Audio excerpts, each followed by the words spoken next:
another multimedia asset that you may find yourself needing on a regular basis falls under the category of clip art.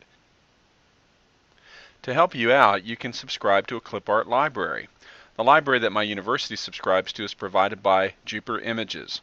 And in this library, we can go and again, through the process of keyword searching, enter in a word or a phrase and bring up media assets that are associated with that.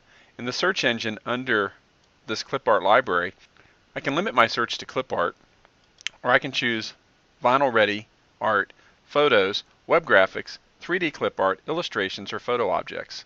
Well, to begin with, let's just leave this set to all images. And I'm going to type college, and we'll see what this pulls up. So very quickly, all of these images that have been tagged with the keyword college pop up. Now that's pretty broad, and you can see up here at the top that the search engine has returned 2,478 images.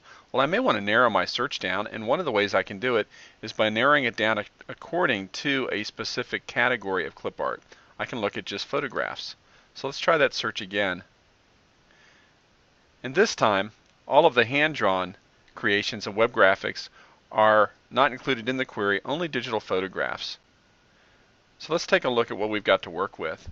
I may see this image of a happy young man studying on the floor and decide, well, this is just the perfect image for a website that I'm building that has to do with college or university life. Well, if I want to download this image, I can click on the download button, and the full resolution version of this graphic is loaded into my browser. And the way that this particular search engine works and this service works is I simply then choose to copy the image, or I can save the image to a folder. But let's just go ahead and copy the image. Open up my Adobe Photoshop design program. Choose File, New, OK, and Command V to paste.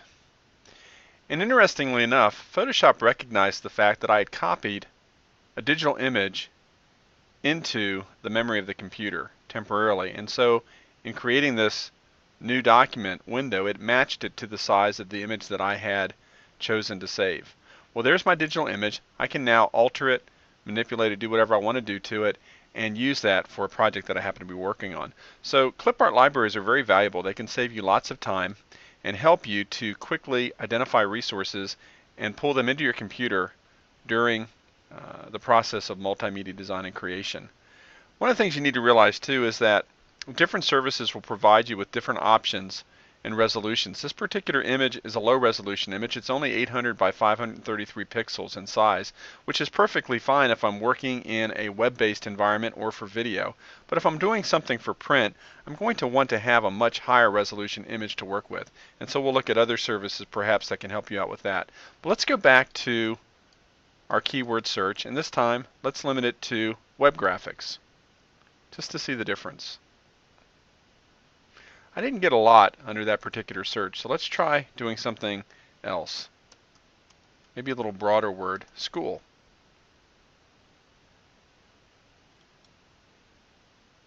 Well, there we go. So I can click on any of these and bring up the design. And if I like what I see, then I can choose to download the image, and in this particular case I have several choices. I can download it as a JPEG image, I can download it as a PNG with transparent background, or a non-interlace GIF. These file formats will become clearer when we get into the graphics chapter later on in the book. But for now I'm going to go ahead and choose the JPEG format, since that's a pretty popular format to choose from. And again, I'll copy it, I'll bounce over to Photoshop, and I'll paste it over top of this image. And I very quickly have combined two media assets into a new design, and hopefully you can get the idea here. Many of the illustrations in the book were acquired through this service, Shutterstock Images. And Shutterstock is just one of many commercial services where you pay a fee either on a per image basis or on a regular monthly basis to use royalty-free stock photos and illustrations and vector graphics in your work, as the heading here makes note of. This particular library currently has 18 million plus royalty-free stock photos, etc. With Shutterstock, I have many pricing options. The cheapest option is to subscribe on a monthly basis. For $249, I can download 25 images a day, up to 750 images across the period of a month. Well, that might be a pretty good deal based on my budget and based on the project that I happen to be working on. Or I can go down and just simply pay on an a la carte basis. Well, that's kind of expensive, $19 per image, or $49 for high-res images if I purchase 5 at a time. Again, the best deal here is the monthly subscription rate, and every service that you look at will have its own unique pricing structure and system for you, and sometimes, even by calling them, they can work within your budget. So let's take a look here, and we'll do the same search that we did in the clip art library. We'll choose college. And I will say this particular library has more images in the area of photographs, and these are going to be higher resolution. So if I pick an image, like this image here of this young man, I can scroll down and I can see the sizes of the digital image that are available to me. And these are much larger. I can choose to download a low resolution version of this, a 500 pixel by 334 pixel image, or I can pick a high res version. This one is the super high res version. It's 300 dpi, and this is going to be an image that's going to be more conducive if I was working on an image that I needed to put into a book, something that was going to be printed. I certainly want to be at 300 dpi as opposed to 72 dpi. Well, it doesn't cost me any more to download the super high res version. It just takes a little bit more bandwidth and a little longer to download it, but I think I would prefer to download that as opposed to the small. As we'll get into in the graphics chapter, you can always downsample or downsize an image and make it smaller, but I can't blow it up if I only have the small version to work with. So usually I'm going to opt for downloading the highest resolution possible. Well, let's go back to the previous search window, and let's limit our search now to illustrations and do the search again. And so this time we have illustrations, artwork that was created by a graphic designer that has something to do with the word college that we typed in as our keyword search. So again, really cool images that can be used in a multimedia project.